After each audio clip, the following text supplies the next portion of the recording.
I think most people today inside the church, pastors and just church members themselves, recognize that there is a lack of true spiritual holiness in the church. I think even the enemies of Christianity outside the church, they look oftentimes at the testimony of Christians and they see very little difference between the life of a Christian and their own life. Because of that, you often hear words such as hypocrite. And I think that even though we should be very, very careful not to be motivated or coerced by the world, we need to recognize something. There is some hypocrisy in the church, and oftentimes it has to deal with the idea of holiness. Now, what is holiness actually? Well, holiness involves two things. It involves coming out of those things that displease God, but not just stop doing the things that God disagrees with, but also to stop doing them in order to run to God, in order to have fellowship with Him. One of the things that's probably most important that the Bible reveals about God is that He's holy. Now, what does that mean? A lot of people think that the holiness of God means that He is without sin. Well, that's part of the idea, but that's not the primary idea. You see, the sinlessness of God, the perfections of God have to deal more with His righteousness. Holiness has to deal with His separateness, His transcendence, that there is no one like God. There is no one holy like the Lord. He is totally and completely unique from the rest of His creation. And not only that, but He's higher than His creation, and He's of more worth than all His creation combined.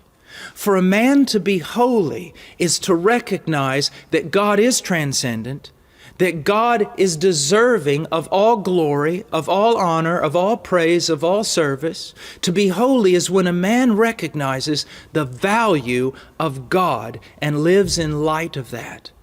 And because he sees God as so valuable, so precious, so beautiful, so glorious, he's willing to leave not only bad things, but also things that are good but not as good as God. He's willing to leave those in order to devote his heart entirely to God. Now, the question is, how can we become more holy? Well, I think the answer is simple.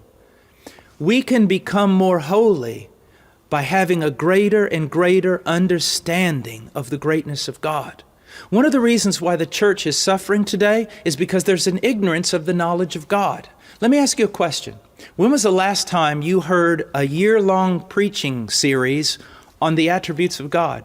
When was the last time you studied the Bible to learn the attributes of God? Most people in our churches today don't even know who God is, and therefore they cannot esteem His value, and they will not separate themselves to Him in service. Holiness means simply this, that you recognize how valuable God truly is, and you turn away from everything else, and you give your heart to Him in service, in devotion, in seeking out His will, and then seeking to do that will. A lot of people think holiness has to do with measuring how long your dress is, or how long the sleeves are on your shirt, or wearing some kind of covering on your head. And if people do that, I'm not against them for that. I appreciate any attempt they might make to be holy. But what you need to understand is this: holiness is more than just some legalistic set of rules. It is a heart that esteems God and is on fire for Him. Now, one other thing that I want to say about holiness is if your heart is truly devoted to God, you're going to want to do the will of God. And it is the will of God that you grow, the Bible says, in sanctification. If we truly have given our heart to God and we truly esteem Him above everything else, it's going to affect the rest of us. We have to admit that we live in a culture that's very sensual. Very, very sensual. And we have to also admit that much of that sensuality has made its way into the church. Here's something that I would like you to see. That if you're holy on the inside, You're going to want to be holy on the outside. And if you've given your heart to God truly, then you're also going to give Him your mind, your eyes, your ears, your face, your hands, your feet, your body.